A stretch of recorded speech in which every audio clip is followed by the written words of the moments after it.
বারাসতের কাছারি ময়দানে আগামী ৬ তারিখ প্রধানমন্ত্রী নরেন্দ্র মোদীর জনসভা আছে। তার আগেই আজ সকাল থেকে শুরু হলো মঞ্চ তৈরির প্রস্তুতি। মঞ্চ তৈরির আগে শুভ সময় দেখে খুঁটি পুজো করলেন বিজেপির বারাসত সাংগঠনিক জেলা নেতৃত্ব। পাশাপাশি সেখানে সকাল থেকেই দেখা যাচ্ছে যে মেটাল ডিটেক্টর এবং স্নিফার ডগ দিয়ে সমস্ত মাঠ ও তার আশেপাশে এলাকা পুরোপুরি পরীক্ষা নিরীক্ষা করে দেখছেন। নিশ্ছিদ্র নিরাপত্তা নিশ্চিত করতে আজ বিকেলে বারাসতের কাছারি ময়দান চত্বর তুলে দেওয়া হবে প্রধানমন্ত্রীর বিশেষ নিরাপত্তা বিষয়ক দপ্তর এসপিজি অর্থাৎ স্পেশাল প্রোটেকশন গ্রুপের হাতে। সেই ছবি কিন্তু সকাল থেকেই উঠে আসছে বারাসত কাছারি ময়দান এলাকায়।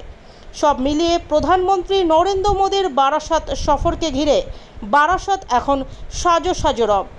প্রধানমন্ত্রীর জনসভাকে সফল করতে প্রবল উচ্ছ্বাস উদ্দীপনা রয়েছে বিজেপির রাজ্য এবং জেলা নেতৃত্ব, কর্মী ও সমর্থকদের মধ্যে। জানেন, এখানে আমরা গোটা পশ্চিমবঙ্গের সমস্ত জায়গা থেকে, সমস্ত জেলা থেকে আমরা সব মহিলাদেরকে নিয়ে আসছি। এটা বিশেষ করে এটা মহিলাদের পার্টিসিপেশন, মহিলাদেরকে জুড়েই প্রোগ্রামটা হচ্ছে। পুরুষরা অনেক পেছনে থাকবে। এবং যেহেতু ৮ তারিখ আন্তর্জাতিক নারী দিবস, তার জন্য সেটাকে উদ্দেশ্য করে প্রধানমন্ত্রী সারা দেশে মাত্র কয়েকটা সভা করছে। তার জন্য মধ্যে বারাসত একটা। আমরা অনেক সৌভাগ্যবান, উনি এখানে এই অনুষ্ঠানটা করবেন এবং মাতৃশক্তিকে নিয়েই এটা করবেন।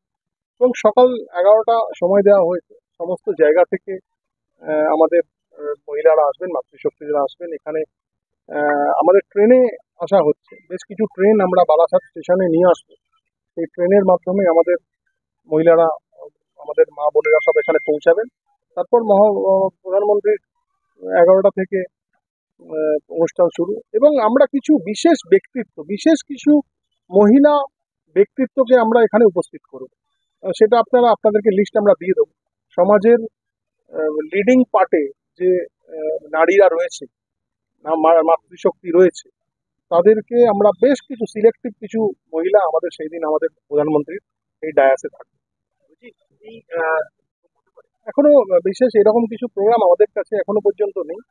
তো সমস্তটা রাজ্য নেতৃত্ব বসে ঠিক করবেন। আমরা সূচি আপনাদের জানিয়ে দেবো। আমরা আগের দিনই 6 তারিখের প্রোগ্রাম 5 তারিখ অব্দি আরেকবার আমরা আপনাদের সঙ্গে মিলিত হবো। 5 তারিখে আরেকবার আমরা আপনাকে জানাবো। সন্দেশখালীর মানুষজন কি এখানে আসতে পারে? হ্যাঁ, সন্দেশখালী আমাদের তো পশ্চিমবঙ্গের বাইরে না, সন্দেশখালী তো আমাদের এই রাজ্যের মধ্যে এবং এই জেলার মধ্যে, প্রশাসনিক 24 পরগনার মধ্যেই সন্দেশখালী। এবং সন্দেশখালী থেকে পার্টিসিপেশন থাকবে। সন্দেশখালীর আমাদের মাতৃশক্তি মহিলারা থাকবেন। তারা অপেক্ষা করে আছেন অধীর আগ্রহে প্রধানমন্ত্রীর সভায় আসার জন্য এবং ওনাকে শোনবার জন্য। বারবার ফোন আসছে আমাদের কাছে যে সন্দেশখালী থেকে কিভাবে ওরা আসবে। আমরা আশঙ্কা করছি যে হয়তো সন্দেশখালী থেকে তাদেরকে আটকানো হতে পারে, কিন্তু আমরা চেষ্টা করছি তাদেরকে কিভাবে সঠিকভাবে নিয়ে আসা যায়। হ্যাঁ, আমরা অবশ্যই আলাদা একটা পরিকল্পনা করছি এদের সন্দেশখালী থেকে মাতৃশক্তিকে এখানে তুলে নিয়ে আসা। হ্যাঁ, অবশ্যই সন্দেশখালীর তো মা বোনেদের উপর তো যে অত্যাচার হয়েছে, এটা তো আপনারা জানেন, আপনাদের মাধ্যমে সারা পৃথিবী দেখেছে এবং কেউ বাদ নেই। সবাই কোনো না কোনো ভাবে মহিলারা নির্যাতিতা হয়েছে, অপমানিত হয়েছে, লাঞ্ছিত হয়েছে। তো আমরা প্রত্যেককে এখানে তুলে আনার চেষ্টা করছি। আমরা যত বেশি সংখ্যক সন্দেশখালীর মানুষজনকে এখানে মহিলাদের নিয়ে আসতে পারি সেটা আমরা